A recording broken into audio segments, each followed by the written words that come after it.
It was a chaotic Miami Grand Prix sprint qualifying session with SQ1, SQ2, and SQ3. There's a lot of qualifying going around. I mean, I think the sprint was best the first year. I think actually the sprint race deciding the grid is the best way to do it because that means like the sprint race there is actual jeopardy, right? I mean, the only way it can be good these days is if you get like a mixed up grid for sprint qualifying, and then if the grid sorted itself out, then it would kind of make it a bit bad because, of course, for the actual race, the grid would have sorted itself out. But here, I prefer 2021 sprint rules. But anyway, let's go into this sprint session where we saw McLaren on fire. McLaren on the medium tyres were the fastest car out there, but when they put on the softs, it just never clicked. It just never clicked for them. And I think if you stuck Lando Norris to get sprint quali pole, I think you'd have thought you were in the money. But talking of not being in the money, I did a wee bet, right? I did Hulkenberg to beat Kevin Magnussen. Brilliant. I did Max Verstappen to beat Perez, as you do. Charles Leclerc, after suffering a spin in practice one, was brilliant odds. 2-1 to beat Carlos Sainz. I stuck it in. And we'll get into the final guy I stuck in soon. But in terms of who won out in the first session, Bottas got a penalty for blocking Piastri. Don't really understand why Piastri just launched it down the inside. I mean, it could have knocked them both out. Like, I get it. Bottas definitely blocked them and cost him a lap. But what good did launching it down the inside do? Unless he set a lap. Unless he set that lap, which made him go through. I don't get why he did it.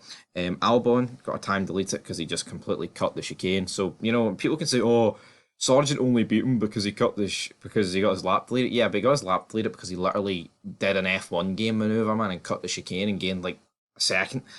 Anyway, Sargent, probably his last Grand Prix. At least he outqualified his teammate finally.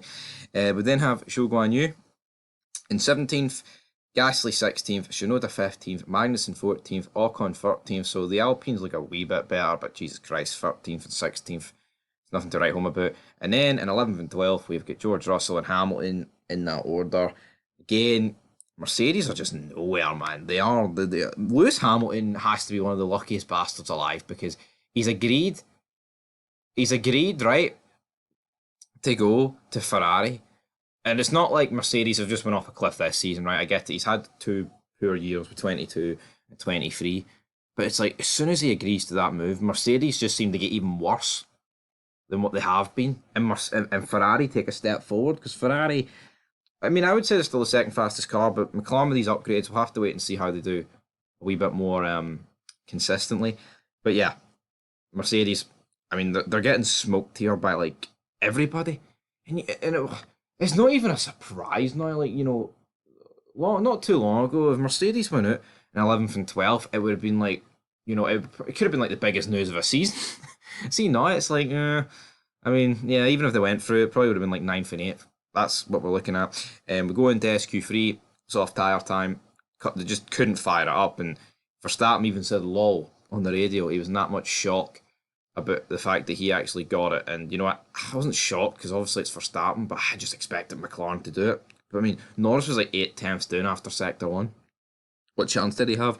Anyway, Hulkenberg in 10th, Norris in 9th, Alonso in 8th, Stroll in 7th. I took Alonso to beat Lance Stroll at 1-7. That's around the weekend.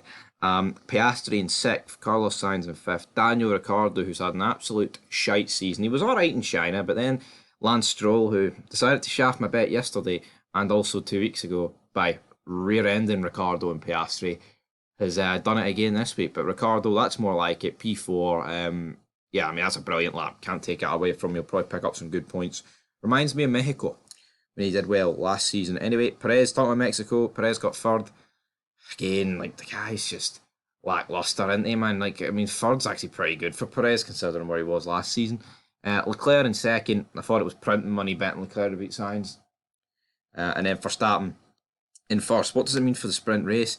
I would actually just like to see Leclerc actually take it to Verstappen. It seems like recently, every time like Leclerc, there was like a period where it was like a Max Leclerc 1-2 for like 8 races in a row. It's like he's lost it every time. I get it, Max is in a superior car, right? But come on, man. Doesn't mean you can't beat him into turn 1. So produce it, deliver, big man. But that's what we're going to do. We'll be back later, sprint race and quali, and we'll see what happens. I've got faith in McLaren. If McLaren can turn up some serious speed on those softs, I think McLaren could be looking at, especially Norris, he's got the most upgrades, could be looking at a 1-2. It could be like, but anyway, leave your thoughts down below, and peace.